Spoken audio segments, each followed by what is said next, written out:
Hello, everybody. I'm here with Klaus from Infinigate. Klaus, lovely to meet you.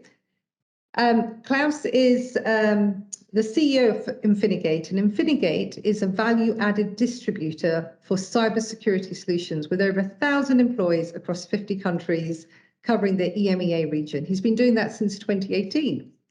He's got over 30 years experience in the IT channel industry. He's worked for the likes of Tech Data, Nortel, Logitech, and is currently on his second PE journey, having gone through the sale of Infinigate from HIG, and they were recently acquired by Bridgepoint. Lovely to meet you. Thank you for making the time to have a conversation with us. Thank you very much. Nice to meet you, Ruby. So my first question to you is, how did you prepare for your first CEO position as part of a PE-backed software company, considering you hadn't had that experience before?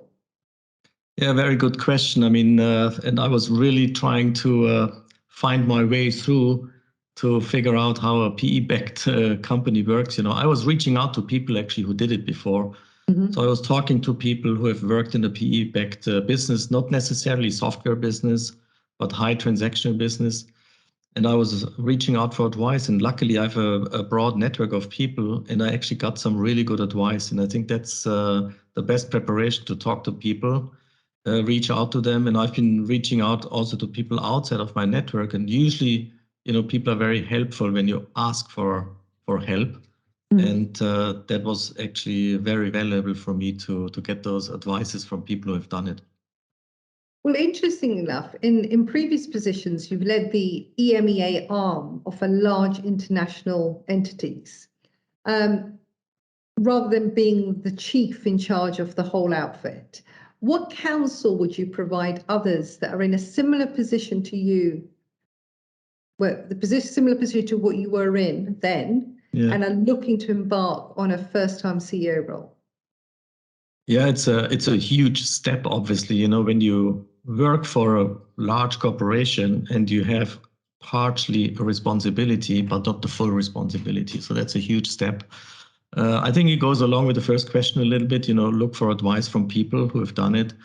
But I think, you know, the big step, what you do is basically that you're responsible for virtually everything.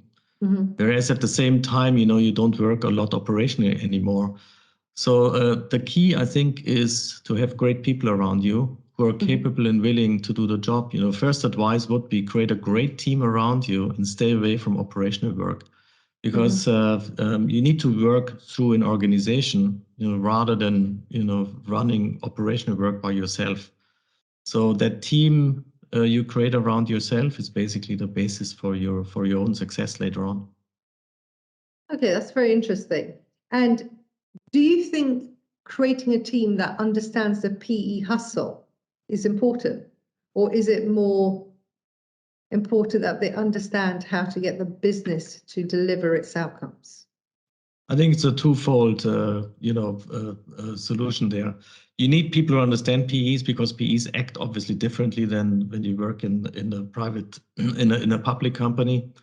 And obviously people need to get the job done. And I would say the speed of execution is a lot higher than in companies, you know, which are listed.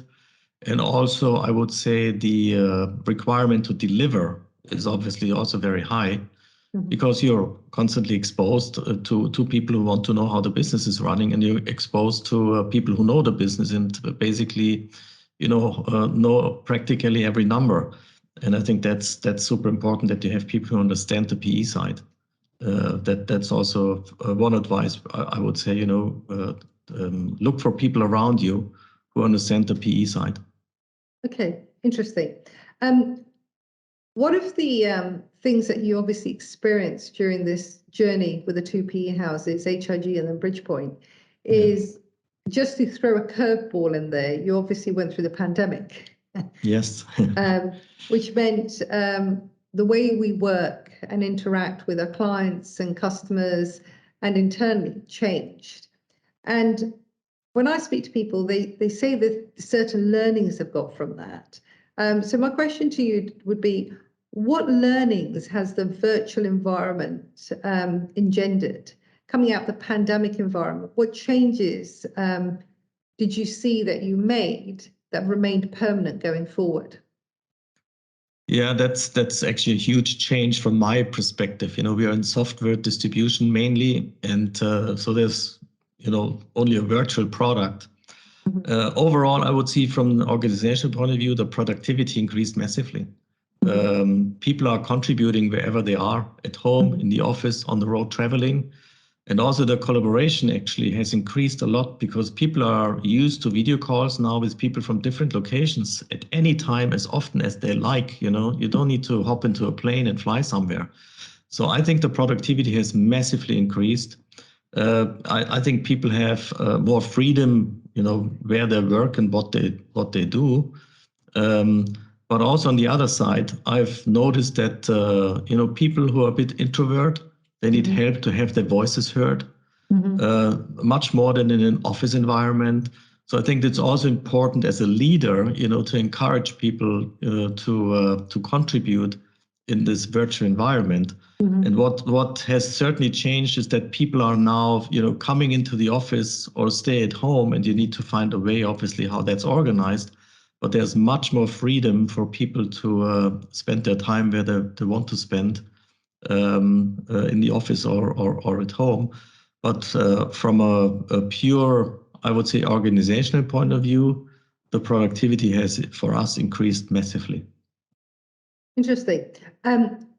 Just on that question, because you have a great EMEA footprint, it's a little bit of an unfair question, but I'm curious. Are there certain geographies that have adapted to that hybrid model better than others? There are differences, obviously. If that's culturally based or because we've, just different characters as leaders in those different countries, very hard to say, but there are differences, obviously. I would say in Germany, in general, people like to get back in the office. When you look at the UK, for example, I think people, they're much more flexible when it comes to where they want to work. So there are certainly differences, but I think at the end, what I see across the whole organization, people want to achieve something. So the drive for results has basically stayed or even increased during the pandemic. I think the pandemic was a bit of a motivation for people to really, try to drive results as hard as possible, because in the beginning, nobody knew how this is going to end, and people were very motivated. They saw that the results came in, and they were even more motivated to, drive results. And I think that is across all geographies visible. But from a flexibility, I would say some countries are different than others. Okay. And, CEO with two PE-backed organizations, and the business has really grown. The footprint has significantly sort of scaled. I mean, if you wouldn't mind, could you just highlight that scaling journey from when you first took over Infinigate to where it is now? And from that, added to that, I'd probably ask you, what's been your most significant learning as a CEO? Yeah, very good question. I mean, we had a real elevator journey in terms of growth, going from 300 million to 2.2 billion within 4 or 5 years. So that's a huge change. So the biggest change is actually the organization and people. People need to get lifted up to the new level of a company. When you have a 2.2 billion business across 50 countries versus 11 countries and 300 million, you need to have the systems in place. You need to have the structures in place. You need to have, a more complicated governance model, for example. And I always say in the beginning, I was just standing at the coffee machine with my colleague, and we discussed things, and then we did it. Today we have steering committees, governance rules, et cetera, et cetera. So that change is massive. And I would say either you have people who have been in that kind of size of the business already once, or you need to bring people in and let them contribute to that growth.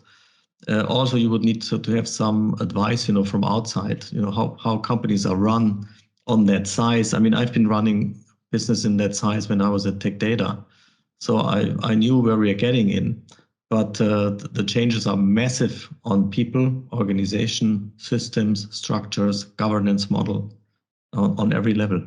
And it needs to be managed very tightly. So Klaus, some would say PE houses are all the same. And now having worked for both HIG and Bridgepoint, how would you differentiate them? How would you say they're different?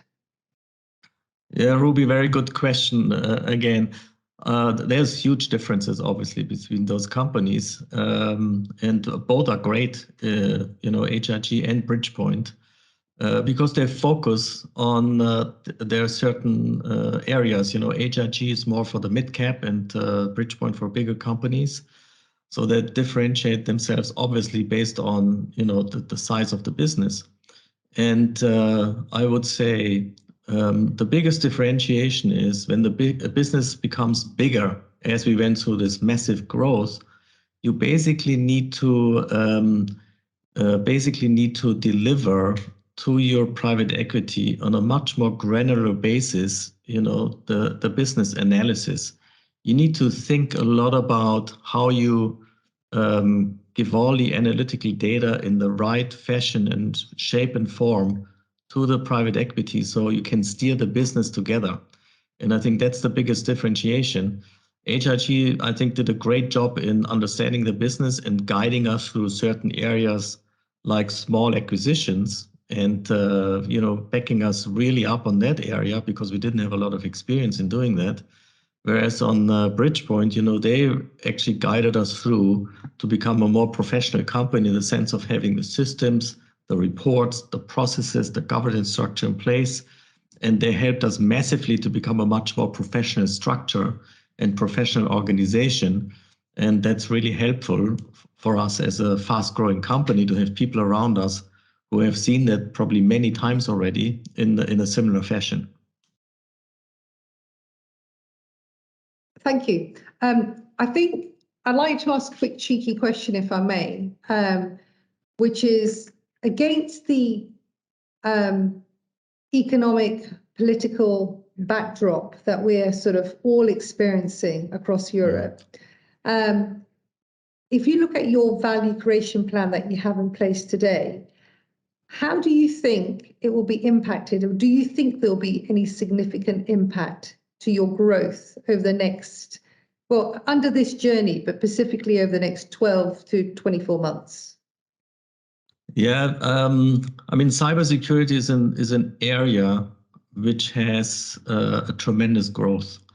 And with the, let's say, geopolitical environment currently, it actually accelerates. And yes, there will be, of course, tougher times when it comes to financing business and interest rates are going up.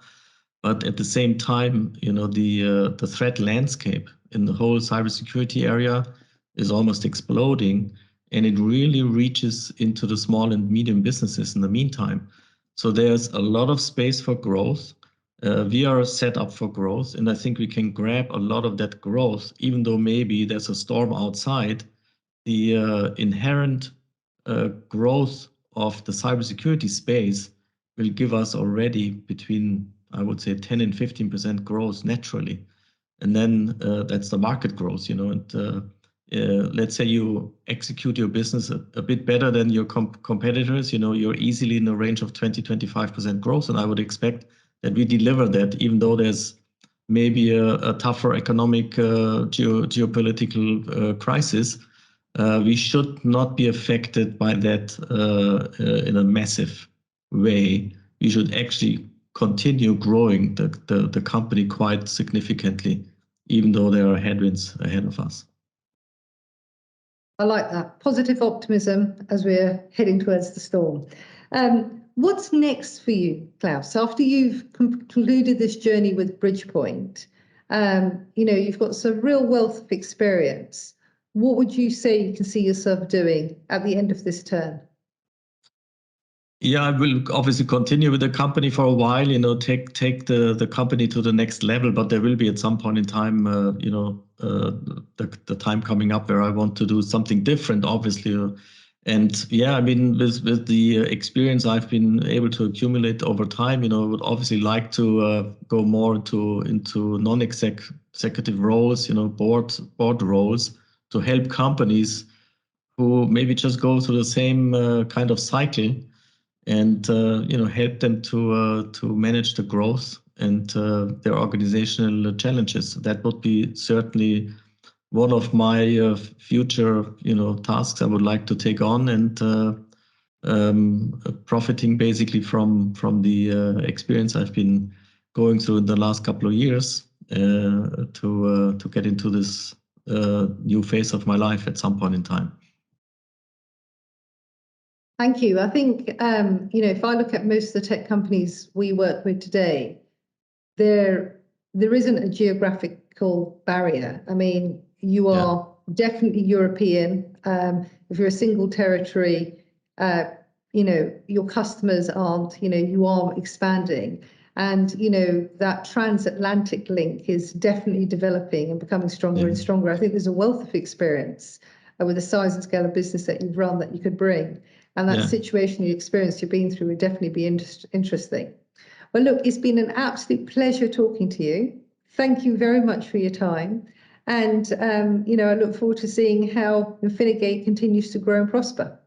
Yeah, thank you very much, Ruby. It was always very nice talking to you. And let's see how it evolves. But I'm very optimistic. This company offers a lot for the future, and looking forward also to the next couple of years. Thank you. Thank you.